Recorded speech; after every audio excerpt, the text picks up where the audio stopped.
ಅಮಾವಾಸ್ಯೆ ಇದೆ ಅಂತ ನಾವು ಬಂಡೆ ಮಹಾಕಾಳಮ್ಮ ಟೆಂಪಲ್ಗೆ ಹೋಗ್ತಾ ಇದ್ದೀವಿ. ಈಗ ಇಲ್ಲಿ ಮನೆಯಲ್ಲಿ ಪೂಜೆ ಮಾಡಿ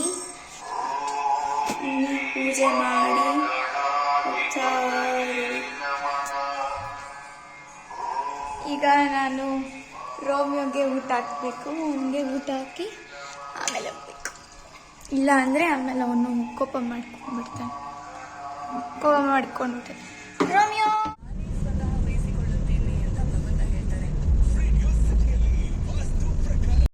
ಟೆಂಪಲ್ ರೀಚ್ ಆದ್ವಿ. ಅಲ್ಲಿ ನೋಡಿದ್ರೆ almost 8 o'clock full ಬಿಸಿಲಾಗಿತ್ತು.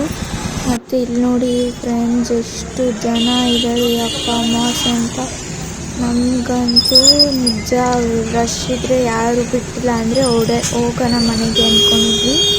But thank god ಒಳಗಡೆನೂ ನೋಡಿ ಎಷ್ಟು ಜನ ಇದ್ದಾರೆ. ಇವತ್ತು ಅಮಾವಾಸ್ಯೆ ಇದ್ದರಿಂದ ಸೊ ಹೆಂಗೋ ದರ್ಶನ ಆಯಿತು ಬೇಗ ನಮಗೆ.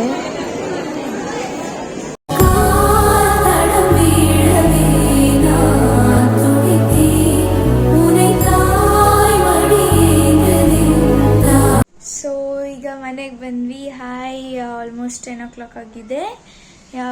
ತುಂಬ ಬೇಗ ದರ್ಶನ ಆಯಿತು. ಆಲ್ಮೋಸ್ಟ್ 20 minutes ದರ್ಶನ ಆಗೋಯ್ತು ನಮಗೆ. ಬಿಕಾಸ್ ಅಲ್ಲಿ ಯಾರೋ ಗೊತ್ತಿದ್ರು ಅಂತ ಬಿಡ್ಸ್ಕೊಂಡ್ವಿ ಮುಂದೆ. ಸೊ ಫುಲ್ಲು ಚೆನ್ನಾಗಿ ದರ್ಶನ ಆಯಿತು. ಆಮೇಲೆ ಅಲ್ಲಿಂದ ಸ್ವಲ್ಪ ಆಚೆ ಹೋಟೆಲ್ಗೆ ಹೋಗಿ ತಿಂಡಿ ತಿಂದ್ಕೊಂಡು ಕಾಫಿ ಕುಡ್ಕೊಂಡು ಈಗ ಮನೆಗೆ ಬಂದ್ವಿ. ಸ್ವಲ್ಪ ನಿದ್ದೆ ಮಾಡಬೇಕು ಇವಾಗ. ನನಗೆ ಬೆಳಗ್ಗೆ ಬೇಗ ಎದ್ಬಿಟ್ಟು ಒಂದು ಸ್ವಲ್ಪ ಟಯರ್ಡ್ನೆಸ್. Okay bye.